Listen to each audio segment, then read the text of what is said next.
গরিব মানুষ সুন্দর করে কয় আল্লাহ আমার তো কিচ্ছু নাই, আমি শুধু তোমার ঘরে পড়ে থাকবো, আমি তোমার কুদরতের কদমে আমি চুমা খাইবো, তোমার কুদরতের কদমে পইরা থাকবো, কপালটা লাগাবো, শুধু তোমাকে ডাকবো, আর কিচ্ছু না, দুনিয়াতে কিচ্ছু দরকার নাই, সব তুমি আল্লাহ।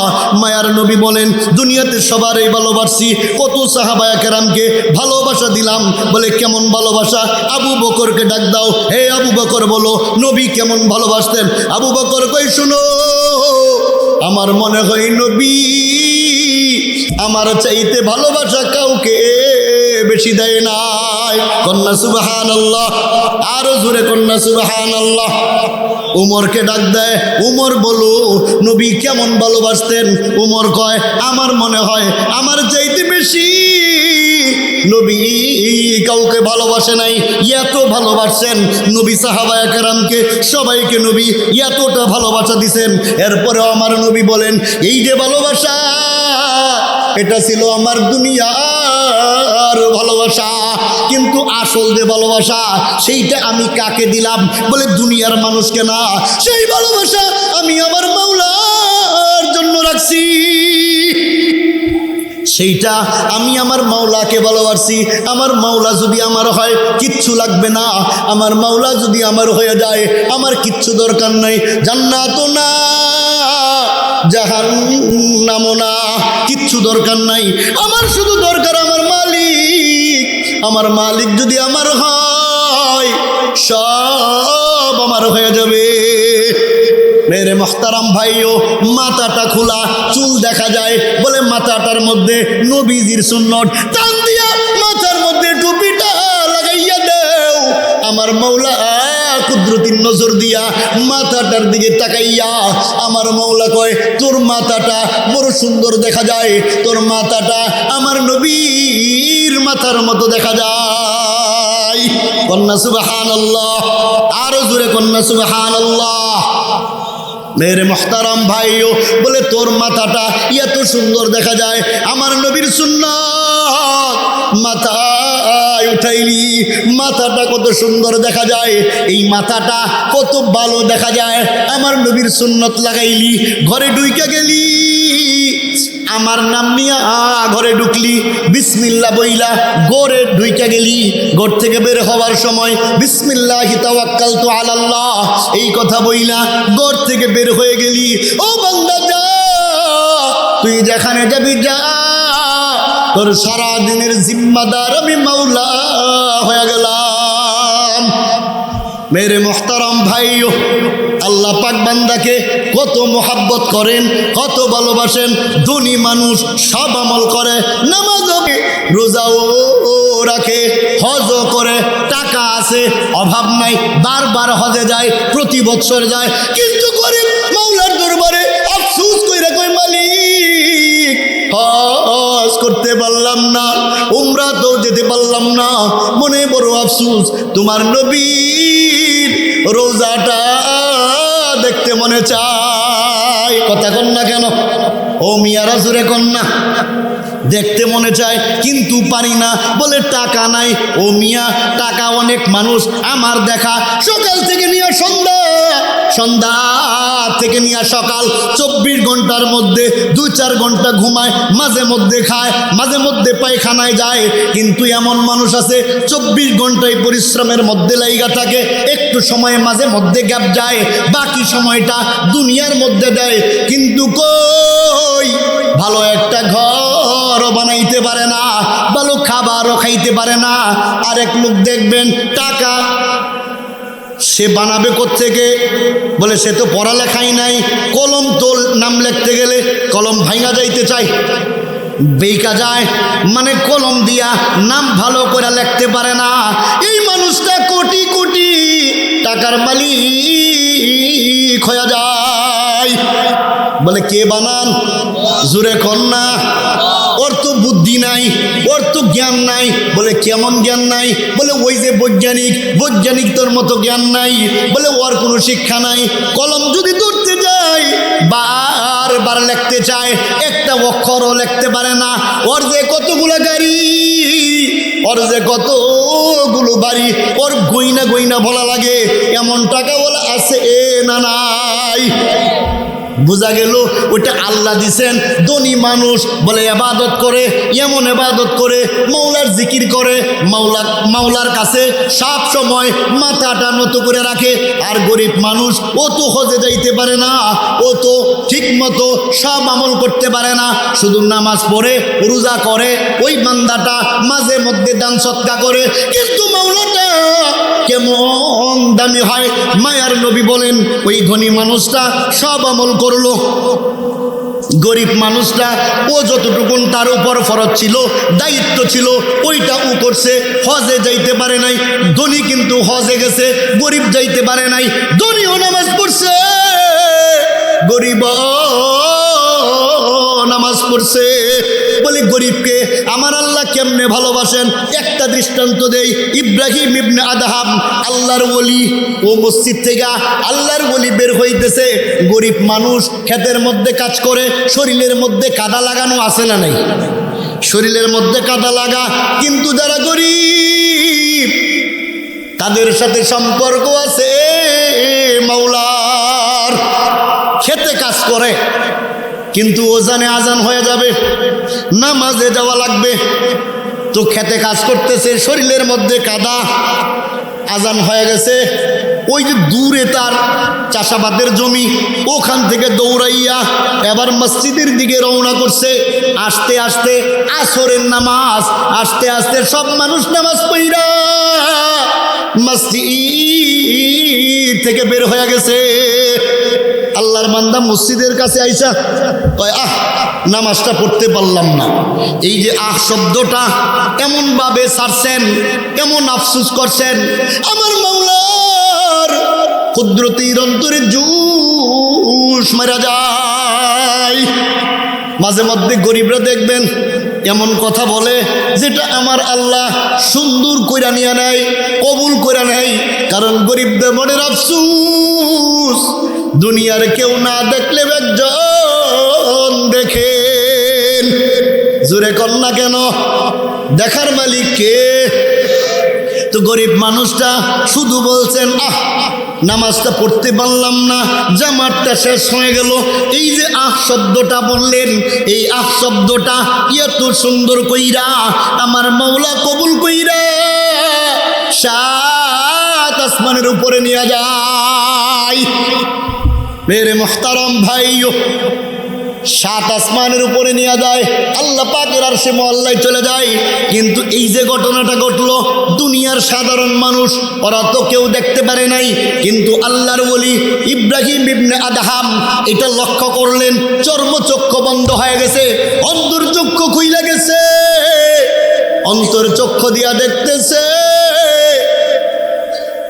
আমার মাওলা কবুল করে নাই।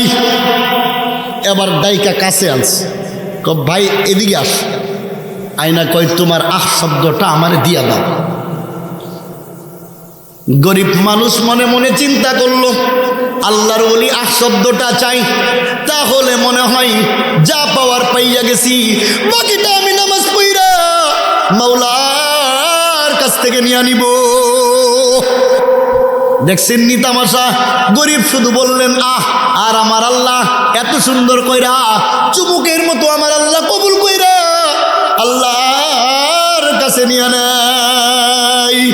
তাজা খাহি দাস তনগর দাব খাইছি নার, তাজা খাহি দাস তনগর দাব খাইছি নার, কাহে গাহে বাজ খানি কিসায়ে ফারি নার।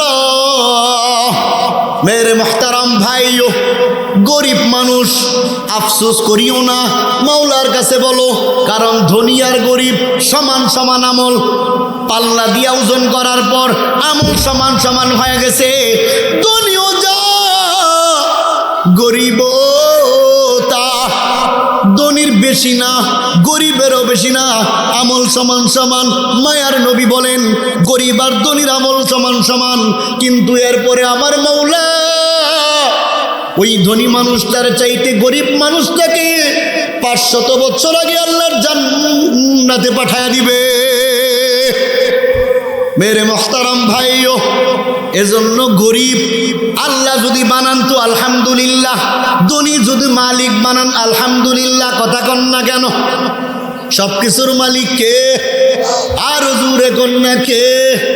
বলে সব কিছুর মালিক আল্লাহ। ধনী যদি আল্লাহ বানান, গরিব যদি আল্লাহ বানান, আল্লাহর উপরে ছাইরা দেন, আল্লাহর উপরে তাওয়াক্কুল করেন। মালিক যদি ধনী বানান, মালিক যদি গরিব বানান, কিচ্ছু সমস্যা নাই। শুধুমাত্র দরকার মাওলা যেন কবুল করে নেয়। যুবকরে সবাই বাই করে দিছে, কো যা বের হয়ে যা, তুই গুনাহ করছো, জিনা করছো, চুরি করছো, অন্যায় করছো, অপরাধ করছো, যাও বের হয়ে যাও, তোমার থাকার কোনো অধিকার নাই। যুবক বের হয়ে যায়, জংলায় যাইয়া কাঁদে, চোখের পানি ছাড়ে। দুনিয়ার কেউ দেখে না, দেখে আমার মাওলা। যুবক জঙ্গলে যায় কাঁদে, চোখের পানি ছাড়ে, আমার আল্লাহ যুবককে কবুল করে নেয়। কিন্তু যুবক যে কাঁদে, চোখের পানি ছাড়ে, ওর তো খাবার নাই, জঙ্গলে কে খাবার দিবে? ও কানতে কানতে, চোখের পানি ছাড়তে ছাড়তে আমার মাওলার রাজি হয়ে গেছে। কিন্তু পেটের যন্ত্রণা, ক্ষুধার যন্ত্রণা, কাতরাইতে কাতরাইতে দুনিয়ার থেকে বিদায় হয়ে যায়। কিন্তু দুনিয়ার থেকে যে চলে গেছে, আমার আল্লাহ কয় মুসা নবীর জামানা, মুসা নবীকে ডাক দিয়া কই যাও অমুক জঙ্গলার ভিতরে আমার একজন বান্দা যুবক মানুষ দুনিয়ার থেকে বিদায় হয়ে গেছে, যাও তাড়াতাড়ি যাও, ওর কাফন দাফনের ব্যবস্থা করো, আর সবাইকে জানা দাও এই যুবকটার জানাজা যারা পড়বে আমি আল্লাহ তাদের সবাইকে মাফ করে দিব।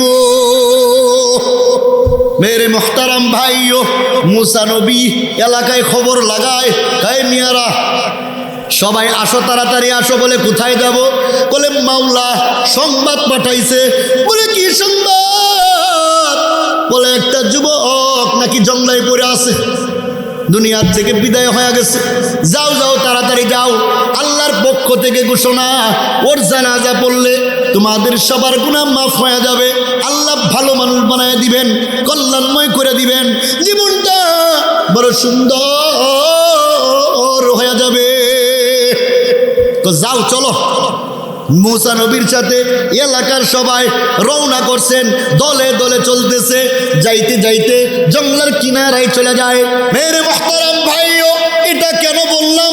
আল্লাহ পাক কাকে কবুল করে নেয়, কার চোখের পানি কবুল হয়ে যায় কেউ বলতে পারি না। অবহেলা করার সুযোগ নাই। ধনী আছে, সবাই পা চাটে, সবাই গোলামি করে, ধনীর কাছে পড়িয়া থাকে। বলে না না, গরিব মানুষ থেকে জান্নাত দিয়া দিছ, ওই জান্নাতে যাইয়া আসল জিনিসের কথা ভুলা যাবে। বলে আসল কোনটা? বলে যেই মালিকের জন্য আরামের ঘুম হারাম কইরা এই খুকশিয়ার ময়দানে, কোরআনের ময়দানে বৈশা আছি। বলে আর কিচ্ছু না, এখানে টাকা দেওয়া হয় না, বলে এখানে খাবার নাই, কিন্তু বৈশা আছি আমার মালিকের জন্য। কথা কন না কেন? আরে মিয়া, কত মানুষ ছিল, কিন্তু রাত্র গভীর, এই গভীর রজনীতে এখনো পর্যন্ত বহু মানুষ বৈশা আছেন। বলে এইটা কার জন্য আছেন? বলে টাকা দিবে। বলে না না, খাবার দিবে। বলে না না, শুধু বৈশা আছি আমার মাওলা যেন খুশি হয়ে যায়। কি কথা ঠিক না বে ঠিক? শুধু মালিকের জন্য বৈশা আছি, মালিক যেন খুশি হয়, মালিক যদি আমাকে কবুল করে নেয়। কারণ এই মাহফিলটা এখানেই শেষ না, কিয়ামতের ময়দানে আমার মালিক আবার আমাদের সামনে ধরে দিবেন। জোরে কন্যা সুবহানাল্লাহ। এটা সাধারণ মাহফিল না, আল্লাহ পাকের কুদরতের ক্যামেরা দিয়া আল্লাহ পাক ক্যামেরা করতেছেন, এগুলো সব দেখতে পারবেন, কিচ্ছু বাদ যাবে না। মালি হাযাল কিতাব লা ইউগাদিরু সগীরাতাও ওয়ালা কাবীরাতান ইল্লা আহসাহা। কিচ্ছু বাদ যাবে না, সব আপনি পাওয়া যাবেন। মেরে মুহতারাম ভাইও, তো বলতেছিলাম ওই যুবক মুসা নবী কই যাও সবাই চলো ওই জংলায় যাই, জংলায় যাইয়া যুবকের জানাজা পড়ি, যদি পড়তে পারো আমার মালিক তোমাদের মাফ করে দিবেন। মুসা নবী সবার নিয়া ওই জংলার দিকে রওনা, চলতেছে দলে দলে সবাই যায়। যখন আস্তে আস্তে সব মানুষ চলতে চলতে যুবকের কাছে চলে যায়, এলাকার সব মানুষ যুবককে দেখা ডাক দিয়া কয়, ও পয়গম্বর মুসা, আপনি কার জানাজা পড়ার জন্য আনলেন? বুঝতে পারলাম না। এই যুবকের জন্য বলে হ্যাঁ। বলে যুবক তো ভালো না, ও তো খারাপ মানুষ, ও এমন কোনো গুনাহ নাই জীবনে করে নাই, ওর দ্বারা জিনা হয়েছে, ও মদ খাইছে, ও গাঁজা খাইছে, ও মানুষের সাথে অন্যায় করতো, ওর কোনো এমন অপরাধ নাই যেটা ও করে নাই, সুতরাং আপনি কার জানাজা পড়ার জন্য আনছেন? মুসা নবী আল্লাহর কাছে হাত উঠাইয়া ডাক দিয়া কয়, মালিক বুঝতে পারলাম না কার জানাজা পড়ার জন্য পাঠাইলেন। এলাকার সব মানুষ আইসা যুবককে নানান খারাপ ধরনের মন্তব্য করে, যুবককে গালি দেয়, যুবককে ভালো পায় না, যুবক নাকি বড় খারাপ ছিল। ও মালিক জানতে চাই আল্লাহর কাছে। মুসা নবী দোয়া করলেন, দোয়া করার পর আমার আল্লাহ জানায়া দেয়, ও মুসা শুইনা নেও, এই যুবক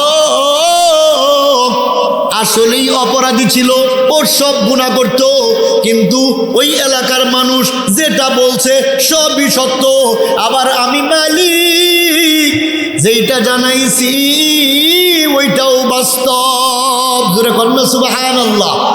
মেরে মুহতারাম ভাইও, বলে এই যুবক আল্লাহ পাক জানায়া দেয় যুবক বড় গুনাহ করত, বড় পাপাচারী ছিল, বড় অন্যায়কারী ছিল, কিন্তু এই যুবককে এলাকার সবাই মিলা যখন বের করে দেয়, ওর কোনো রাস্তা নাই, ও ডাইনেও যাইতে পারে না, বামেও যাইতে পারে না, সামনেও না পিছনেও না, অবশেষে জংলায় যাইয়া ও আশ্রয় নিয়া আমি মাওলাকে ডাক দেয়। আমি মাওলাকে যখন ডাকে চোখের পানি ছেড়ে দেয়, আমি মাওলা তারে কবুল কইরা তার জীবনের গুনাহগুলি মাফ করে দিয়েছি, আমি মাফ করে দিছি, ওর জানাজা পড়ো, ওর সব কিছুর ব্যবস্থা করো।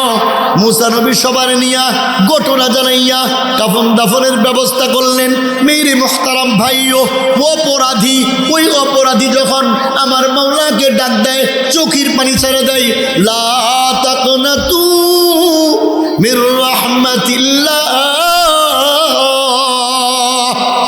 আমার আল্লাহ কয়, বান্দা কি পরিমাণ গুনাহ? বলে পাহাড় পরিমাণ, সমুদ্রের ফেনা পরিমাণ গুনাহ হওয়ার পর আমার মালিককে যখন ডাক দাও, আমি মালিক তোমাদের গুনাহগুলো মাফ করিয়া জান্নাতের মেহমান বানায়া দেই। এত দয়ার আল্লাহ, এত মায়ার আল্লাহ। মেরে মুহতারাম ভাইও, আল্লাহকে চিনতে হবে, আল্লাহকে জানতে হবে। আল্লাহর দয়ার কোনো শেষ নাই। আল্লাহ কই নৈরাশ্যবি না, আমার কাছে যা, কাঁদো, চোখের পানি ছাড়ো। দুইজন মানুষ জাহান্নামে বড় চিল্লায়, এমন কান্না কান্দে। আমার মালিক জিব্রাইলকে কয়, ও জিব্রাইল, এত জুড়ে কেন চিল্লায়? ওরা জাহান্নামে কেন কাঁদে? যাও ওদেরকে জাহান্নাম থেকে আমার সামনে হাজির করো। কেন এত চিল্লায়? হাজার হাজার লক্ষ লক্ষ কোটি কোটি মানুষকে আমি আল্লাহ জাহান্নামে দিলাম, সবাই তো কাঁধে অধোমুখী হয়া ক্রন্দনরত অবস্থায় সবাই তো আছে, কিন্তু সবাই কাঁদে, ওরাও কাঁদে, কিন্তু ওদের দুজনের কান্না বড় ভারী হয়ে গেছে। আল্লাহ কই, যাও সামনে নিয়ে আসো। জিব্রাইল আমিন ধইরা আল্লাহর সামনে হাজির করে দেয়। আল্লাহ কই, বান্দা এত জোরে জাহান্নামে কেন চিল্লাও? এত জোরে কেন কাঁদো? সবাই তো কাঁদে, জাহান্নাম আরামের জায়গা নি? জোরে কর না। বলে আরামের জায়গা না, বলে কষ্ট। বলে কেমন কষ্ট? বলে কষ্টের কোনো শেষ নাই, কষ্টের কোনো সীমা নাই। এমন কষ্ট জাহান্নামের মধ্যে বান্দা যখন করতেছে ওর মধ্যে চিল্লায়, বলে সবাই চিল্লায়, কিন্তু ওদের চিল্লানি আর এদের দুজনের চিল্লানি অনেক ব্যবধান হয়ে গেছে। আল্লাহ কই কেন চিল্লাইলা বলো? ডাক দিয়া কই আল্লাহ কেন চিল্লাইলাম জানো? তোমার দয়া তোমার মায়া আর আশায় চিল্লাই। জোরে কন্যা সুবহানাল্লাহ। আল্লাহ কই তাই নাকি? বলে হ্যাঁ। বলে ঠিক আছে, আমার দয়ার জন্য চিল্লাও, আমার মায়ার জন্য চিল্লাও। যাও যাও, আবার জাহান্নামে চলে যাও। এটাই হলো আমার দয়া, এটাই হলো আমার মায়া। যাও জাহান্নামে চলে যাও। এখন অর্ডার হয়েছে আল্লাহ, দুজনই রওনা করছে জাহান্নামের দিকে। চলতে চলতে চলতে চলতে একজন ঠাস করে জাহান্নামে পড়ে যায়। আমার আল্লাহ কই জাহান্নামের আগুন আমার বান্দার জন্য আরামদায়ক হয়ে যাও।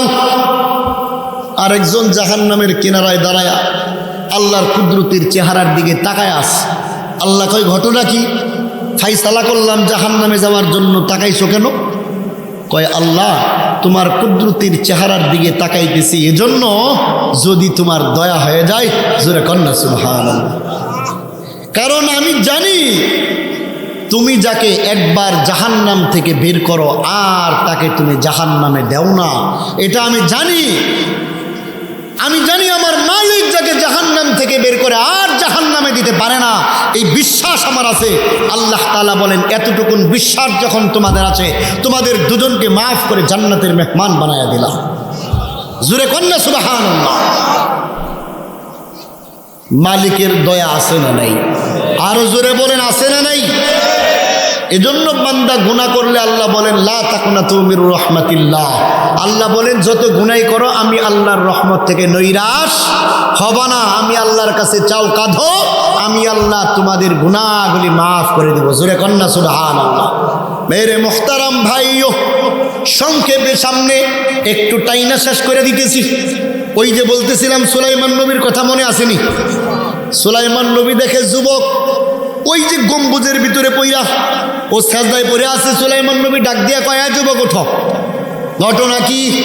বলে আমি মায়ের খেদমত করতাম, মারে নিয়া কাঁদি কইরা কইরা আমি মার নিয়া ঘুরতাম।